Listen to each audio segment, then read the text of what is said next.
विगत 5 वर्षों में, चाहे वह शराबबंदी को लेकर टिप्पणियां हो, चाहे कोरोना को लेकर टिप्पणियां हो, बिहार सरकार पर हाईकोर्ट ने जिस प्रकार की टिप्पणियां की हैं, नीतीश कुमार के अलावा अगर कोई दूसरा मुख्यमंत्री रहता तो वो चुल्लू भर पानी में डूब मरता, क्योंकि अगर वह जातीय गणना कराते तो उसकी टेक्निकलिटी को समझते हुए वो उस हिसाब से काम करते। लेकिन उनकी इच्छा यह थी कि हम बिहार में जातीय वैमनस्य बढ़ाएं, एक जाति को, एक धर्म को दूसरे जाति से लड़ाएं। जाति आधारित गणना पर जो कोर्ट ने स्टे लगाया उस पर सियासत शुरू हो गई है। भाजपा के प्रदेश अध्यक्ष संजय जायसवाल ने सीधे तौर पर कहा कि नीतीश कुमार में अगर हिम्मत है तो विधानसभा सत्र बुलाएं और जनता और तमाम विधायकों से माफी मांगे। नीतीश कुमार जातीय तुष्टीकरण करना चाहते थे, वो जाति आधारित गणना कराना ही नहीं चाहते थे और इसी वजह से कोर्ट के सामने पक्ष ठीक से उन लोगों ने नहीं रखा। क्या कह रहे हैं भाजपा के पूर्व प्रदेश अध्यक्ष संजय जायसवाल, पहले आप सुने।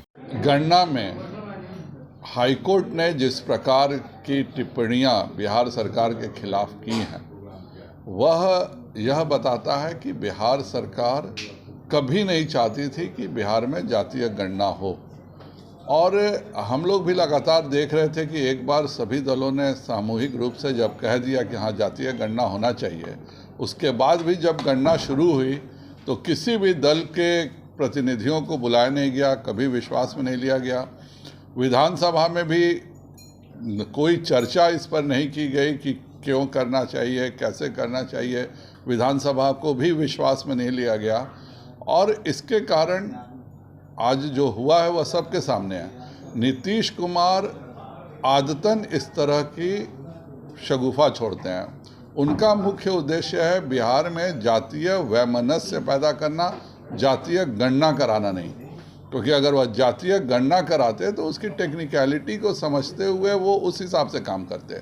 लेकिन उनकी इच्छा यह थी कि हम बिहार में जातीय वैमनस्य बढ़ाएं, एक जाति को, एक धर्म को दूसरे जाति से लड़ाएं और उससे राजनीतिक लाभ उठाएं।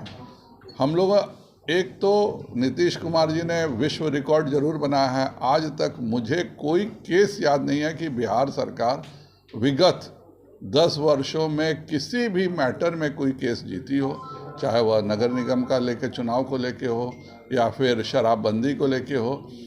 और हर जगह बाहर के वकीलों को हायर किया जाता है। इसमें भी अभी तक कुछ नहीं किया गया है। बाद में 2-4 करोड़ में वकील यहाँ लाए जाएंगे और उसके बाद से एक नाटक किया जाएगा। नीतीश कुमार जी को बिहार की जनता से क्षमा मांगनी चाहिए कि उन्होंने बिहार में जानबूझ करके इस तरह का काम किया। नहीं तो उनके लिए बिल्कुल आसान था। अगर वो जब एक बार जातीय गणना शुरू हुई, सभी पार्टियों को लाते, सभी पार्टियों से अपना पूरा एक रूपरेखा देते कि हम ऐसे कार्य कर रहे हैं और विधानसभा में उसके बारे में खुलकर चर्चा करते और विधानसभा से एक नियम पारित करा लेते, तो आज की यह स्थिति किसी को देखनी नहीं पड़ती। नीतीश जी को पहले से शुरू से वो जातीय जनगणना कर रहे थे। हम लोग जब गणना की बात करते थे तब उनको बहुत बुरा लगता था। नीतीश कुमार जी के निगम का जो चुनाव हुआ वो मुजफ्फरपुर के एक यादव समाज ने किया था, तो उसमें वो कौन सा कनेक्शन देखे थे। बात यह है कि नीतीश कुमार चाहते ही नहीं थे कि गणना हो।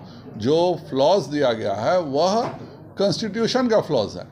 वह जो गलती निकाली गई है वह संवैधानिक गलती पर हाईकोर्ट ने पॉइंट आउट किया है। और हम लोग लगातार देखे हैं, लोहार समाज के साथ में उन्होंने ऐसे ही धोखेबाजी किया कि सुप्रीम कोर्ट से एक सिंगल बेंच में केस आ रहा, उसके बाद लोहार समाज की कहानी उन्होंने सदैव के लिए समाप्त कर दी। तो इसी तरह से ये भी जातीय गणना की कहानी हम लोग जानते हैं कि नीतीश कुमार कभी नहीं कराएंगे और इसके नाम पर बिहार में विभिन्न जातियों में वैमनस्य बढ़ाएंगे। पिटीशन दायर किया गया। ललन सिंह बोल रहे हैं कि पर्दे के पीछे आप लोग पर्दे के सामने आ जाएं, वो क्या दिक्कत है भाई। आप विधानसभा का सम्मेलन बुलाओ, विधानसभा का सम्मेलन बुला करके कानून पारित कराओ, विधानसभा में नियम बनाओ। किसने आपको मना किया है? सुप्रीम कोर्ट में जाने में किसने मना किया? लेकिन उद्देश्य अगर यह हो कि हमको केवल और केवल झगड़ा लगाना है और उद्देश्य यह नहीं हो कि गणना करनी है। आप हरियाणा का मॉडल देखिए। हरियाणा में इतने अच्छे से जनगणना हुई, वहाँ पे भी सब कुछ लिखा हुआ है, लेकिन ये भी लिखा हुआ है कि 18 साल के ऊपर जब लड़का होगा तो उसको क्या सुविधाएं मिलेंगी। जिसको प्रधानमंत्री आवास योजना नहीं है उसको कैसे मिलेगा। जिस दिन आपका एक भी नागरिक वहाँ 60 साल का होता है, वहाँ उसको ऑटोमेटिकली वृद्धावस्था पेंशन मिलने लगता है। तो आप पॉजिटिव दिशा में काम करना चाहें तो कर सकते हैं, पर यहाँ उद्देश्य तो केवल समाज को बांटना है, तो समाज बांटने वाले इस तरह का नाटक करेंगे ही। आज पिटीशन दायर किया गया है कोर्ट में कि जल्दी सुनवाई हो, 3 जुलाई को उनको लगता है, मतलब बिहार सरकार को लगता है कि बहुत देर हो जाएगी। आप सुप्रीम कोर्ट में क्यों नहीं जा रहे हैं? और जो बेसिक बात उसने कहा है, आप विधानसभा की सम्मेलन बुलाइए, विधानमंडल दल की बैठक बुलाइए, माफ़ी मांगिए सभी विधायकों से और बिहार की जनता से कि मैं जानबूझकर कानूनी गलती किया हूँ। मैं तो कहता हूँ कि बिहार सरकार की सबसे बड़ी उपलब्धि है कि केस हारने का विश्व रिकॉर्ड इनके पास है।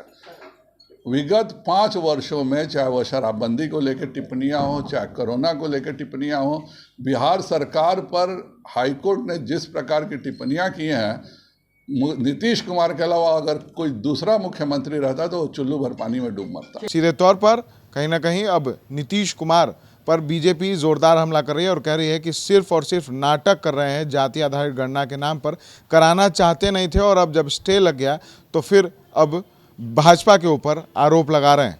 जब क्योंकि जाति आधारित गणना पर जो सर्वसहमति से निर्णय हुआ था उस वक्त नीतीश कुमार एनडीए के साथ थे। भाजपा ये गणना बिहार में कराना चाहती है, लेकिन नीतीश कुमार की मंशा बिल्कुल भी साफ नहीं है। ये कहना है भाजपा के पूर्व प्रदेश अध्यक्ष संजय जायसवाल का। सहयोगी दिवाकर के साथ विशाल भारद्वाज, जी न्यूज़ पटना।